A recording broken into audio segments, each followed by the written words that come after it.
Hello, welcome all of you out there in the geek world. This is Janet Moore, and I'm the Geek Whisperer. I am a dating coach, a confidence and connection coach for single men in tech, and I have a women's group called We Love Geeks, and that women's group is for women who want to date single men in tech. So I as I've been going throughout my travels and telling people what I do, they're like, oh, I want to meet a single geeky guy or a single tech guy. And I'm like, oh, okay. So I decided to create a group.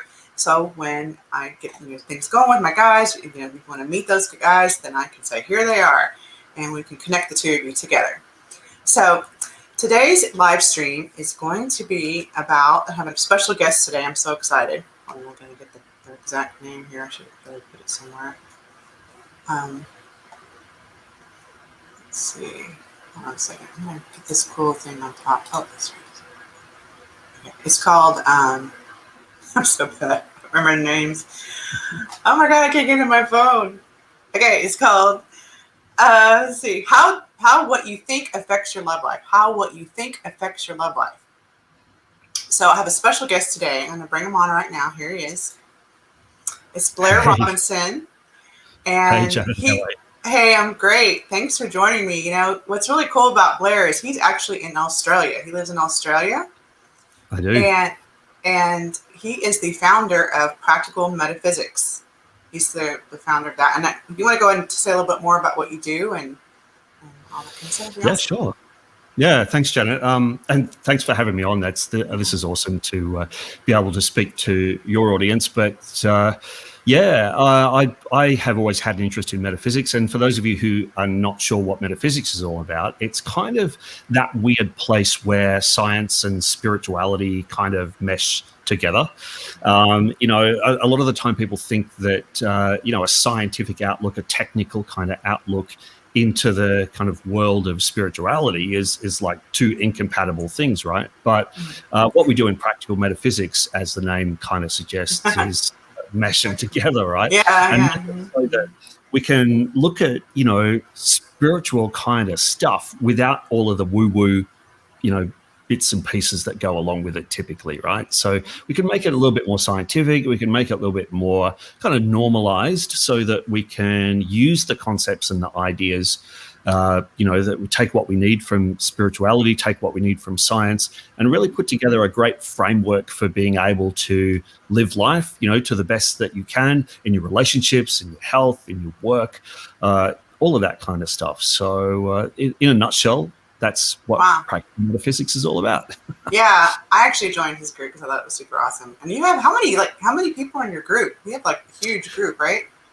About 60,000 people in the group at this point in time. Yeah, I mean, there's a strong interest in it. I really think that there's, my mission around that is to bring it to the world stage and to show people how it's so beneficial to understand this stuff.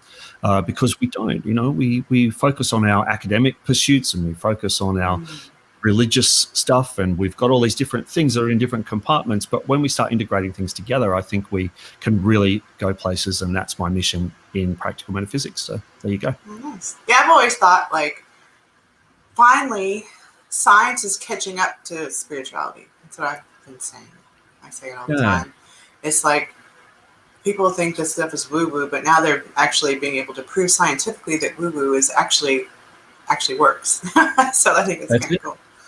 Look, years ago, one of the very early books I read was called The Tao of Physics, and it was by a guy called Fritz Capra, and he drew all these parallels between modern day physics and quantum mechanics with the wisdom, the Eastern mysticism. Oh, right. Yeah. Yeah. And he brought them together in a really beautiful way. And it was one of the books that really got me inspired to do this. So, yeah. Oh, that's cool. I never heard of that. I'll have to go check it out. There you go. Well, neat. The Tao, the physics, the Tao of Physics? The physics of Tao. Okay, the Tao of Physics. The Tao of Physics. A physics, yeah. I'm a little dyslexic, so I flip things all the time. It's crazy. Cool. But anyways, so now we're going to talk about how what you think affects your love life. So we're talking about that. Let's see. My little banner here. I love my little banners. How does your beliefs, like, so how does what you think, your beliefs, let's talk about that. How does that affect our love life? Like, where does this all start? How does this all happen? No, I mean, that's a great question. It's just like people tend to believe that that what you think is kind of very different to what you experience in the world. But, it's been shown over and over and over again, from fields like neuroplasticity. There's a great book out there called The Biology of Belief, which is tying the neural pathways and all that kind of stuff into the way that you think and how you perceive the world.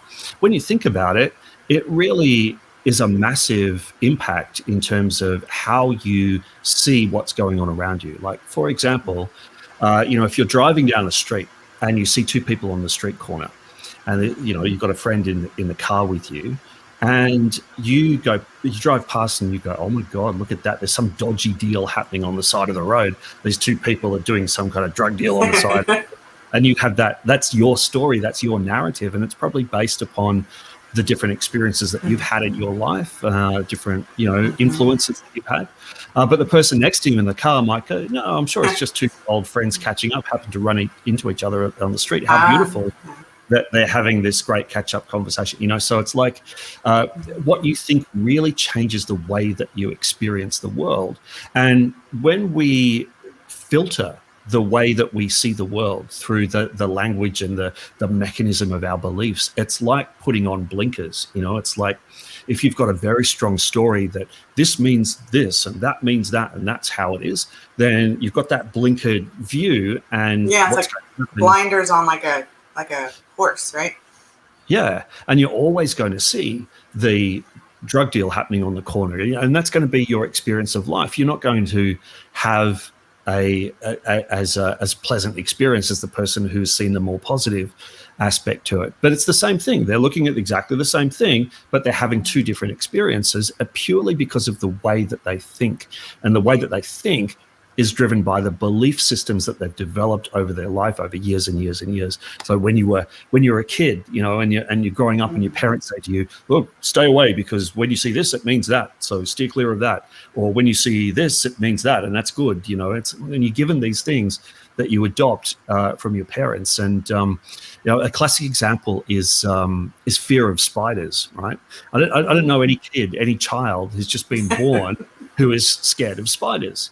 They're not. They're just, they haven't learnt yet to take. Oh, that's true. I don't like spiders. Yeah. And so that was like with my daughter. With we were at my place one time, and it's quite rare. Like, so we had a tradie come over, and their car, they'd been out in the bush from where they came from, and there was this big spider had hopped off their car and hopped into my place, and I'm terrified of spiders. I've got to say.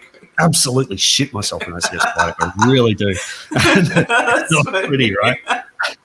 And the spider's there on the wall, and my daughter goes up to the spider, and she's like, "Hello, Incy Wincy Spider, how are you?" And like she's having a lovely time seeing the spider, and I am like at the other end of the house, honey, come back over here. Look at this butterfly, and I was freaking out, right? And then. So she hadn't learned to be scared, but I reckon it wasn't probably a year later that she was petrified of spiders, and she hadn't had a negative experience of spiders or anything like that, hadn't really seen that many of them, or had one put her in a scary situation. But she adopted the belief, and it probably came from me, right? It was probably my probably. Gift as a parent, What do we do to our children? Oh my God. Yeah, but she developed that belief. And so that fear came up, but it's the same. It's no different to when she was a little girl. It was just like, different ways of thinking. So the way of thinking really affects the experiences that you have in your life. And so those experiences, you can actually be shutting out experiences that might be to your benefit because they don't fit that model that you have of your life, of your belief system. So it could be in relationships, for example, somebody, being on in your circle, in the periphery, and you think to yourself, I don't know, I could never have a relationship with them because this, and it shuts you out of that possibility. So if you don't have such, strong beliefs and those blinkers on, then you can be open to more experiences, and, you can eventually have more of variety in what you have in your life. Well, when you talk about that, I was remembering one of my workshops that I did years ago. Where I used to coach both men and women, and this woman, we do a part in my workshop where you get feedback from each other. The men and women come together and give each other feedback. And one of the things this one woman said was, the guys kept saying over and over, because you go on dates with three people, and get feedback, and they kept saying to her, you don't think well of yourself, and that's a turnoff. She was, and the thing you got to know about her, she used to be really large, and she lost a lot of weight recently, and she was gorgeous. She was just gorgeous, but she acted like she was, like she didn't like her body, like because how she probably didn't like her body when she was large. That's just how she decided to choose to see herself, right? Again, her belief about her body, and then she didn't think she could get meant to like pay her attention, and so it just kind of turned all the guys off. But they told her this because they want her just to get like she's gorgeous and stop acting that way, even if you weren't gorgeous. Just the fact that you're acting so like you're not. And then years later, like 2 years later, I ran into her at the Subway place, a sandwich place, and she told me she was engaged to the guy she was she was dating when she was taking my course, and he was about to break up with her. He was about to break up with her because she was so insecure about herself. Right. But because of my class, she turned that around, and she was able then to change, her belief about herself. Now, sadly, it came from other guys, telling her this, but it's just interesting, like how that was going to affect her love life. Her, directly affect it, because she didn't think she had the looks, like even I know people that are large. I know this one girl, she's very, very large, but she the way she carries herself, she doesn't care that she's large. She thinks she's beautiful, and she's got all these men just knocking down her door all the time. Yeah. It's incredible. And it's not like, I'm not saying she shouldn't, but my point is that she doesn't let that get her down, her largeness. It doesn't matter. And it could be anything. It could be like your nose, your ears, your bald head, I don't know, whatever. For women, it could be not having big boobs, I don't know. I'm just saying. And it affects your love life, because you're going to go around thinking, oh, I can't get that guy. I don't know. Well, exactly. And this is the thing, I've got to tell you like an IT industry story. And you just reminded me of a really awesome story along that same vein. Was I was consulting with a client, and I was with one of their tech guys in their server room, and their server room is glass, so everyone can see what's going on. Him and I working through this kind of stuff. And anyway, he was not your typical IT guy. He kind of looked a bit like Fabio. He had the long hair. Oh, really? Yeah. He was gorgeous looking guy, and he had really piercing eyes, really olive skin. And he was the classic kind of Latino kind of, European kind of cross, and he was just like the girls were just salivating everywhere he went. And this woman walks past the glass enclosure, and the two of us are looking at our tablets or phones or something like that, and doing whatever. And I see him look up and follow her with his eye, and I looked over and I thought, oh yeah, I thought there's a girl who's, there are plenty of women in the office who you would look at as a bloke and go like, oh, look at that, like she looks amazing, And this woman was probably not as remarkable in that way, but there was something about her. And both of us were just mesmerized. We were just watching her walk across the room like this. And this guy looks at me and says, you know what? I would, well, I won't repeat exactly what he said. He said, I would go there like that. There's just something about that woman, right? And I'll tap that. What is? Probably. Yeah, he said the equivalent of that. Yeah. Yeah, that's so weird. That's a guy thing. That's what a guy would say. Yes. Yeah, yes. I won't give away guy thing secrets. By the way, it's very important. But and that was it. And it's like you said, the way that you carry yourself and that kind of thing, and all of that comes from the beliefs, the core beliefs that you have, right? Now, when I say beliefs, a lot of people are like, what do you mean by beliefs? It's like, I believe that I'm good looking, so therefore I am, kind of things that we're talking about. There are different levels of this, right? So there are deep core values and beliefs and stuff that is right down in the very core of your being, of beliefs that you're probably not even aware that you have. And they are sitting there at an unconscious level, and you don't think about them. They're just there. Whereas there's the set of beliefs that you're conscious of, that you go, well, I believe in this, or I believe in that, and your logic gets employed in that situation as well, because it's a decision that you've made about how the world is. In a conscious way. It's just, oh, well, I've seen this and this and this, therefore it's that. And so that's the analytical mind kind of kicking in. And I call this below and above the line. So below the line are all these things that are bubbling around, have been there for years, and they're having a strong influence over your thinking and your inner dialogue and your self-talk, that kind of stuff. Would you say it's like the hidden beliefs? Yeah, it's, I guess, what is they're the core beliefs. They are the unconscious beliefs. Yeah, unconscious. That's the word I meant. Yeah, that way, yeah. So above the line is conscious, below the line unconscious, and so there are definitely two things there. And so the chain of events in human behavior starts with beliefs, emotions, thoughts, words, actions, and behaviors. And you'll notice that beliefs are at the very, very beginning of that chain.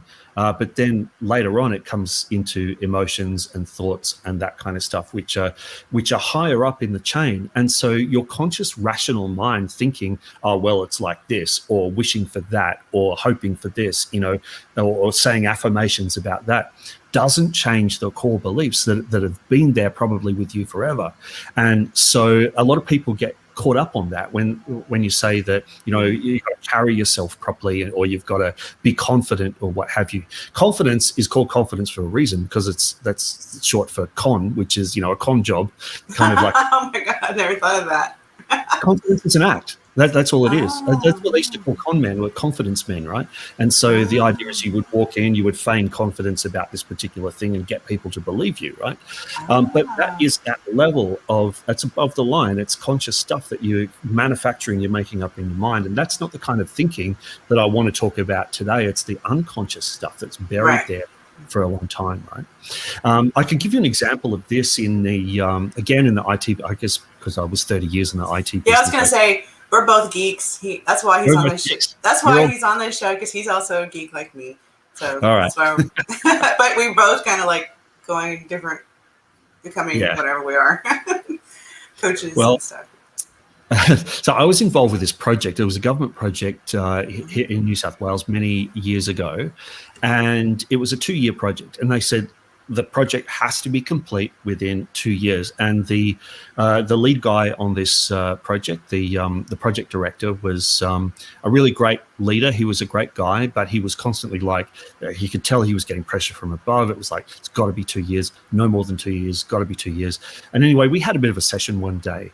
And I said, do you think we're going to get this done in 2 years? And he's like, yeah, 2 years, man, it is. We are going to nail it. We're going to smash it. 2 years is the absolute, we'll do it in 1.5. You watch. And I'm thinking, yeah, this is above the line stuff. So I said to him, will you do a little exercise with me? This is a bit weird, but it's, it'll be beneficial. Yeah, sure. What is it? And I said, okay, this is called the Threshold of Believability. So I said to him, so you reckon we're going to get done in 2 years? Yep, we're getting done in 2 years. All right. What if I gave you 20 years to get this done? Could you do it? And he goes, yeah, 20 years? What are you talking about? Of course. I said, all right. What about 10 years? He's like, yeah, 10 years, of course, no problem. I said, okay. What about 8 years? He goes, yeah, 8 years, of course. 8 years, no, not be a problem. 6 years. What about 6? Yeah, 6 is fine. What about 5 years? And he goes, yeah, we could do it in 5. Yeah, definitely 5. Yep. And I said, thank you. That's as far as we need to go, because that's the point where his unconscious beliefs handed off to his conscious beliefs. Yeah. So when you say 20 years, it's a no-brainer. And it's called a no-brainer for a reason, because you're using your core beliefs that are unconscious. And it's like, yes, I can do it. Yes, beyond a shadow of a doubt, you believe. It's a core belief that you can get that done in 20 years. Yeah, of course. But as I got closer and closer to the 2 years, his unconscious mind started to go, I actually don't have the real belief that we're going to do that. So I'm going to hand off to the conscious mind, which now, work within the framework of analytics and logic and stuff. And he's like, yeah, 5 years. Yeah, that's good. So that's the point. I said, I'm sorry, man, this project is going to take 5 years. No, it's not. I said, yes, it is, because that's what you believe. And he's like, no. Guess how long the project took? 6 years or 5. It got to about 5.5 and then got canned. Yeah, I was going to say, yes, I was right. About six years, 5 or 6. Yeah, pretty close. Well, I usually always double it plus a little. So, yeah. 5 or 6 years. So. Or usually I triple it, actually. But so. Oh, wow, that's funny. Huh.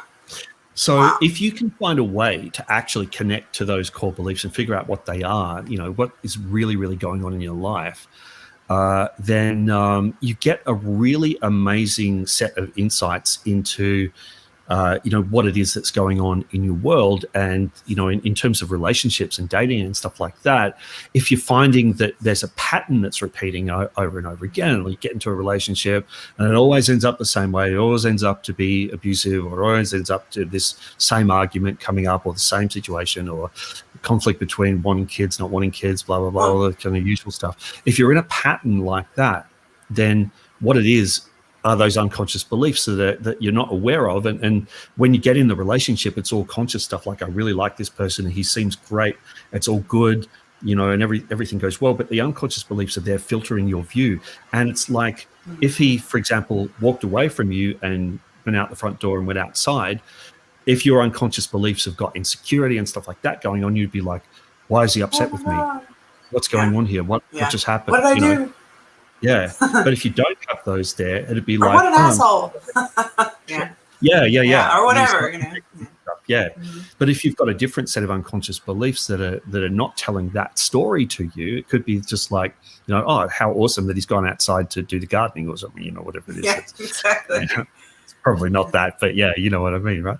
So so it's really important to get in touch with those unconscious, beliefs when you can. Yes, definitely. And sometimes people, like, I always say, it's like you're in a box and your beliefs are written on the box and you can't see them because you're in the box. But everybody else can see them, or maybe certain kinds of people can see them. And that's kind of what my coaching, I know I'm not coaching women, but that's what I do, is able to see by just you speaking. A lot of times people don't realize that they speak it more than but if they just don't listen to themselves. But they actually took the time to listen, they might be surprised how they actually say it to themselves or say it to the world. And if they knew what they were saying and started really distinguishing, oh, wow, I say that I'm doing this thing over and over now. Well, at least if you distinguish it, you can do something about it, right? You can just say, okay, I know that's not serving me. That's not what I want to do. So I don't know. Those are some things that I see with people.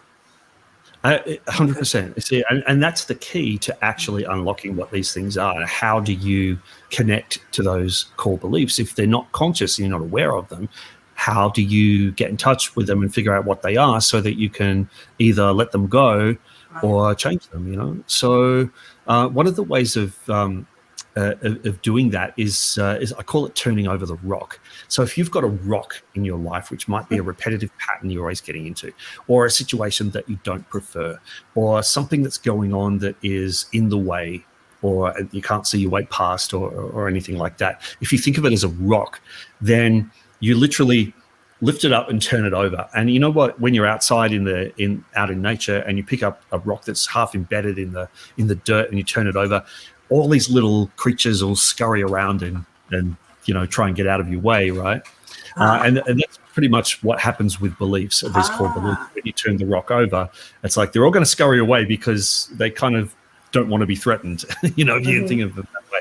But if you can turn this over and look at it from a different perspective and ask the question, like, I think questions are one of the most powerful things that we have on this planet right now. If you ask yourself the question, what must I believe? What story am I buying into? What must I believe about me in this situation? that supports it happening over and over again. So, or supports it being in my life. For example, if you have this relationship pattern that's going on and on, what must I believe for this pattern to always be coming back into my life, right? Now, if you ask yourself that question, a lot of the time the answer is, I don't know. What must I believe to be true about me? So sometimes it's hard to see the little creatures scurrying away. So ask yourself the question, well, if my friend had have come to me and said, oh, I'm repeating this pattern over and over, or I'm in this situation like this, or whatever it is, what would you think that they believed about their situation? So put yourself, it's just like your friend coming to you saying, I'm in this situation, what must I be thinking? Almost like a third person, sort of? Is that what you're saying? Mm-hmm. Yeah. So it's not so, it's hard to see the wood for the trees sometimes when you're looking at yourself. But if you look at it that way and say, if a friend came to me and said, this is what's going on in my life, what would I assume that she meant or that he believed? What would I come up with? And it could be that if you're having the repetitive pattern and it's like an abusive pattern, what beliefs, what must you believe? What story would you have in your subconscious, unconscious mind that is supporting the scenario? Could it be that you believe that you don't deserve to be treated in a respectful way? Could it be that you don't believe that you're worthy of someone treating you well? Do you believe that, there's all these different things, right? And you can list them out literally. And what tends to happen with people that go through this process is they say, that one, nah, that one doesn't really resonate. That one, nah, I don't know. This one, oh. And that will bring feelings up, and that will bring the whole thing up for you. And you go, holy shit, that's the one that I must, oh my God, I can't believe that I believe that. You know what I mean? Uh-huh. Huh. Oh, that's cool. Yeah, I was thinking like that might be tricky for people to be able to do on their own, don't you think? I mean, I guess that's why we have coaches. I don't know, or. Yeah, I mean, definitely, a coach will bring that out of you. Someone who can talk to that kind of level of belief will bring it out of you. But you can do it yourself too, and it can unfold over time. If you're asking yourself that question and you don't have an answer for it, or maybe you've got 5 different possibilities of what different beliefs that you could possibly have that would support this experience being in your life, then you might just put it in the back of your mind and go about your business, and you'll be walking across the lounge room one day and you'll go, oh my, it's this. And it will come up and you'll find it, because you are literally, when you ask a question, this is why we ask questions where the tone rises at the end of the question, is that we are literally raising our ability, and raising, if you want to call it a vibration, we are raising that to be able to experience and see and perceive more of who we are. So when you raise yourself by asking a question and being open to that answer, you are literally able to perceive more about yourself. And some of these unconscious beliefs that are sitting just below your awareness, you can reach in and grab a couple of those and figure out what's going on. So that's how that works. I know that this one course I did, loving yourself, or understanding yourself and others, and loving yourself and others. It's a global relationship center course that 2 courses that I took. What they would do is they call it being in a learning mode. And they would look for people that were the most in learning mode, and that's who they would pick to go first. And they would ask you certain questions, you're right. And depending on how fast you answered the question, I think, is how they decided to pick. So if you answered it very quickly, they didn't want you. They wanted you to think and go, and ponder, and then say something, as opposed to just right off the bat. Oh, we lost him. He's still here, but he's just not there. Sorry, that's me. Yeah, you can still hear me, right? Yes, I can still hear you. So, okay, sorry about that. I did overheat. Okay. Thought I might overheat today. That's okay. That should bring me back up. There we go. Hello. Cool. Hello. So that's something that I noticed is, so you're kind of talking about that, something like that, like being in a learning mode, kind of willing to let go of your ego while you're committed to changing. Because sometimes people like to be comfortable. They're comfortable and what they have, even though they're like, why don't I have a partner? Why can I, they have a belief like all guys are like this, because we're talking about women right now, right? So all men are like this, and blah, blah, blah. I had a friend of mine years ago. She was talking about I was asking how her dating life was going, and she was saying, well, I've kind of been seeing this guy, but he doesn't seem to have time for me. I don't know why. I'm just going, he doesn't have time for me. And then she goes on to talk about how she's so busy. She doesn't have time to do this or that or la, la, la. And I said, oh my gosh, did you just hear what you said about yourself? She's like, no. I'm like, you just said you don't have time to do anything. And you're now with a guy that doesn't have time for you. So you got exactly what you want with your speaking. And he just, and she's like, oh my God, you're right. And she's like, she said, you didn't notice that again, like a lot of times we speak it. We don't even know we're speaking it. And so I don't know I remember if she turned that around or not, but she stopped saying that and stopped thinking that. So I think things changed around for her after that. But, yeah, that's it. And all it takes is to ask yourself that question, what must I believe to be true about me, in relation to this situation, which supports this being in my life? And ask that question, be open to the answer. And then, your beliefs will come up. But just by knowing a belief doesn't necessarily make it gone. So sometimes there's a payoff for you to hold on to that belief. Yeah. And so the payoff could be protection, could be like all men are assholes. And so you do that because you're saying it so that you will not put yourself in a place of possibly getting hurt again, right? And so that's the obvious example. But yeah, sometimes we develop those defense mechanisms, and they turn into those stories. They go unconscious, and we just live that pattern over and over and over again because we create it for ourselves to be true, because we're always looking to validate the beliefs that we have to be true. That's, as human beings, what we do. We are attracted to that situation where our beliefs come true because to validate that we're right. And we're putting those blinkers on, those goggles, layers of goggles on to only see things in that certain way. And so we do. There was like a client of mine many years ago who said, she came to me and she says, I'm a warrior. I fight for what's right. I stand up for people. I am, I'm not afraid to dive in and, tell people when they're wrong and this kind of stuff. I'm like, okay, so how can I help you today? And she says, oh my God, I'm so sick of getting into fights. Oh my God, that's funny. I'm like, oh, that's so funny. All right. Oh, that's so drop the warrior belief and we'll see how we go. Yeah. That's funny. Yeah, there's this guy. He was a friend of mine. Actually, he was a roommate for a while, and I used to call him the crazy maker. And then there's the guy thing, but it's like he would be in relationships so that women would go crazy, like normal women would go nuts because the way he was being with women, and it was definitely a belief he had that created that scenario for him. He didn't see that. He thought it was them. He just thought he kept meeting crazy women. So actually, he was the one that made them crazy. So, you know what I'm saying? Like, I think those women were actually really nice people. It's just when you push somebody enough to the limit, because you've got to prove that thing, whatever that is that he had. Like he's not worthy of a real relationship. I don't know what his deal was, but it was really interesting. So it says, how do we change our thinking to find our best partner?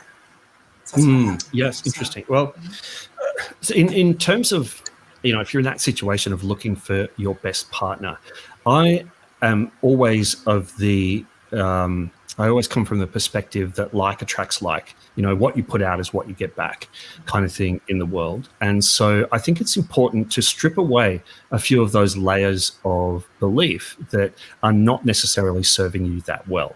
So like we said before about questioning yourself, doing that inner questioning about what must I believe to be true, for this to be happening to me all the time. So you can certainly use that in situations where things are going on and you want to get to the core belief that supports them going on in your life. So that's the first part of it, is understanding that and questioning yourself and doing that. But there's another part of it, and it involves authenticity. I think what we tend to do in the world is we take on the beliefs of the rest of our society, from our parents through to peers, our workplace, all of that kind of stuff. And we take on this thing, what success looks like, what good relationships look like, what all this stuff looks like. And most of the time we take it on, it's not ours. We actually just buy into this stuff that's given to us, even in media and magazines and that kind of thing. There's the classic belief of, having to be, thin and, symmetrical and perfect in all those ways, right? And some, women and men too take on those beliefs as being, this is true, this is how it has to be. And so like you have to wear a mask to be safe. Yeah. So, or the vaccine's going to cure you of the vaccine. Yeah. Okay. Sorry. I didn't put that in here. Sorry, Janet. I was going to turn up with a mask on today just to show you. Oh no! Yeah, he knows how I feel about that. No, I'm sorry. I just had to put that in for fun. No, that's all good. But yeah. So getting back to those, stripping away those layers of belief that no longer serve you, and coming up with that kind of authentic set of values and beliefs that really represent you and who you truly are. And a lot of people are like, well, I don't really understand what my core values are as a person. I don't really understand, exactly who I am. Like, I know that there's a few things in my life that I prefer, but, I would love to be lying on the beach all day, but I've got to work. And so that's my belief, is that I can't do what I love. I can't do these things that are more me, because I have to make money. I have to live in society. I have to do all that kind of stuff, right? Now, I think we can moderate those beliefs a little bit. I think we can attack some of that so that you can still be authentic and real, but not be so authentic and real that you stop buying into the beliefs of our society that are about, money and work and place to live and car to drive and, symbols of success and all that kind of stuff. I think what we can do a little bit there is understand more about who you are and what is your thing, your real authentic self. And this goes back to what I said a moment ago about what you put out is what you get back. My understanding of the process and how it has unfolded for me and many of the people that I've worked with is that the more you are in your life, then the more likely it is that you're going to attract somebody who fits with that. If you're being yourself, then other people are going to be able to see that, and they're going to key into that and be attracted to it if they, if they fit with that. When you're not being yourself, when you've got lots of layers of beliefs that are in the way, that are stopping you, if you've got that dissatisfaction with your life, and it's like, oh, I know, but I have to do this, and I have to do this job because there's no other, I can't get any other. Straight away, that is something that you can attack right away and say, well, hang on a minute. Do I really? I mean, it is a choice. When I say I have to go to work and I have to work in this job, no, you don't. That's not true at all. You don't have to do that. Well, you could, you could give it all up and go and live in a commune, right? But you probably don't want to give it up and go and live in a commune. You want a balance of the true, authentic kind of you, who you are, and the life that you want to live with, other people and all that kind of thing. So it's about finding that balance point between, Oh, go ahead. Sorry. Between what? Sorry. The balance point between the purest version of you that is just, the childlike version of you that doesn't have any worries or cares in the world or any responsibilities, and the adult version of you, or the now version of you, which is where you were basically, okay, I've got to create this stuff in my life, the job, the place to live, the relationship. Yeah. Well, to me, when I hear you speak about that, it's like, regarding relationships, is I see a lot, I don't know, it could be both men and women, but I see a lot of people thinking they're pleasers. they have to please the other person. Like that's the first thing they must do. Maybe from their childhood, they had to be good little girls or good little boys, or in order to get people to like them, they had to say yes when they didn't really want to say yes. They had to just do whatever everybody else wanted, because then if they did something different, people would think they're weird. And so then they weren't being authentically themselves, and then that messes up relationships. Like I see a lot of people that are divorced now. I think a lot of it has because at least for the man, at least, and maybe the woman as well.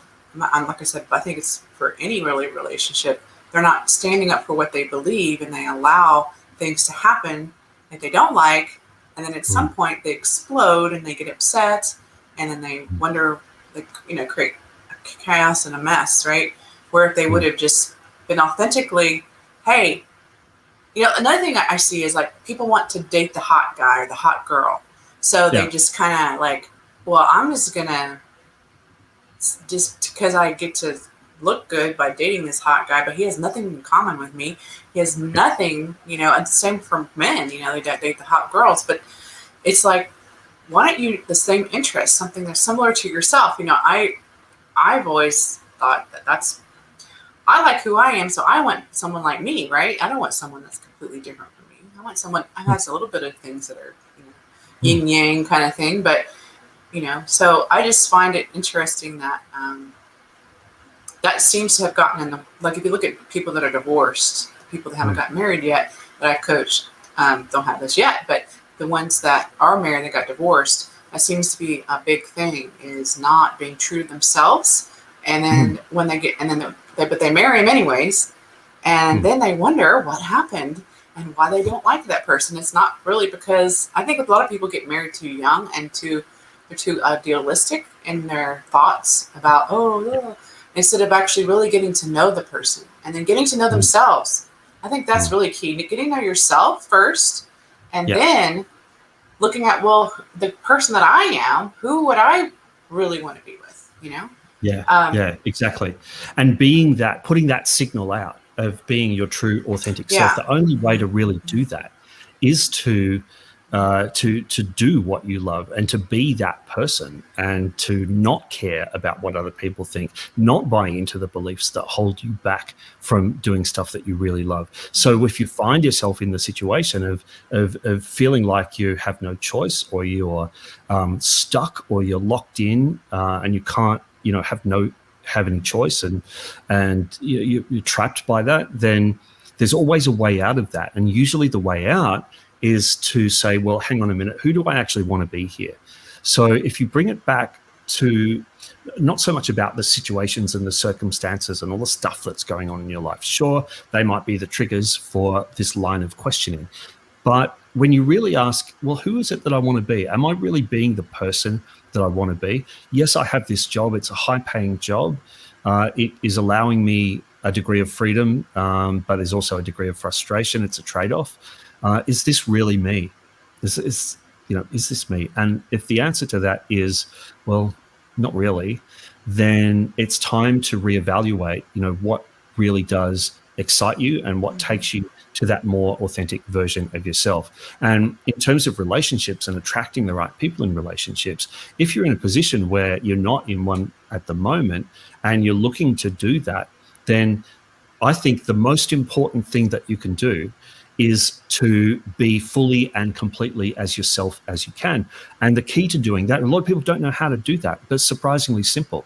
The key to doing that is the sensation of excitement. So if you feel the sensation of excitement about something, then what that is telling you is that that thing that you're excited about is more you, is more aligned with that true version of you than the thing that you're not so excited about. All right. Yeah, and that's good. and it could just be in the little things, right? It might be just like, okay, in those times when you've got a choice of things that you can do right now, what will I do? Will I phone a friend, or will I read a book? And so you've got these two options in front of you right now. If you choose to phone a friend because you're more excited to do that, then you're making a choice from a place of excitement. And when you make choices driven by excitement. It's like following a compass needle. It is literally just like leading you to your true north. So if even in the little things of every day, you can be thinking about when you do have the option, because you don't always have the option, you have obligations, you have stuff that you've got to do. It's not like following your excitement is just like abandoning it and going crazy, right? Just in the little things, everyday things, if you can just start learning the process of choosing what actions to take in your life based upon what you're excited about, rather than actions that are motivated by fear. Like, if you have 2 job offers and the one that doesn't pay as much is super exciting, but the one that pays a lot is dull, then go with the one that's more exciting, even though it doesn't pay as much, because you owe it to yourself to be able to follow. And that will open you up. If you take that job and you show up at that job every day with excitement and passion and enthusiasm, the opportunities that will come to you as a result of that energy simply being there are so much more than the job that you're going to go to and collect a whole lot of money from and just sit there and just be professional but unhappy. You know what I mean? Mm-hmm. And unfortunately, the majority of people make those choices based upon that scarcity set of beliefs that we were talking about before, about no, I've got to take the high paying job because I need the money. And it honestly, I think it does us a bit of a disservice if it's at all possible to take the other job, even if you say to your potential employer, look, I'm not sure I can survive on this wage, and could we put in a plan? Maybe in 6 months, can we review? And I know that you probably don't do reviews till 12 months, but I really, think I can bring a lot to this, and, can we review at that time? And, whatever it is that you need to do to work that out, go ahead, work it out. But, make choices based on excitement. I think that is a thing that puts that perfect signal out there that says, this is who I am. It teaches you who you are, because of the synchronicities that come up when you do that are so much more aligned with that version of you that is really, really, who you are. The opportunities that are going to start coming up from that will lead you places that you never thought you could go, rather than repeating the cycles of the past that are driven by the negative beliefs of scarcity and that kind of thing that drive you to take actions that aren't really you. Does that kind of make sense? Yes, really excited. Gail, I always say, be in your joy. So I tell my clients, when you're in your joy, and you could call it excitement, because excitement is joy, right? When you're in your joy and you're doing your joy, and I help them actually figure out what is their joy. Like you're talking about, who am I? I have something called your mojo vibe. We do a whole exercise on that. And we look at, who are you, what I want to project to others. And it could be something that you're not right now even. And then once they get who they are, then they like change their whole lives to be in alignment with that, so that they can now start being that authentic person that they want to be. That's, and then they start doing things that excite them. Like you're talking about, what brings you joy? Go do that. Things like that. Like this one girl, she was a Pilates instructor, and she was an empty nester. And so I started doing the Mojo Vibe exercise, and she goes, before my children, I used to love to sail. Oh, I love sailing so much. And I love to sail. That's who I am. So we put down one of her words. There's 3 words usually. As a sailor. And I said, great. Now that you're a sailor, because it excited her, right? And she talked about it. So I said, well, if we're going to meet, because I'm a sailor, I like to probably be with a guy that, like, my ultimate dream in my life would be to be in a sailboat around the world, living in a sailboat, or having a sailboat and having my own guy I like to sail. It'd suck if you love to sail and you weren't with a man that hates the water, right? It'd just be terrible, right? So I said, okay, then where do you need to go? She started hanging out at yacht clubs. Eventually, she dated a few men, had boats, and then eventually she married a man. They live on a sailboat right now, and they travel around the Caribbean and I think the East Coast. I don't know if they've gone around the world yet, but I think that's one of the things they want to do is travel around the world. So just like so excited for her, that she is living her dream. And I think it started from, that exercise of finding out, who is she? Who am I? And what do I want to project to others? What do I want to be in the world?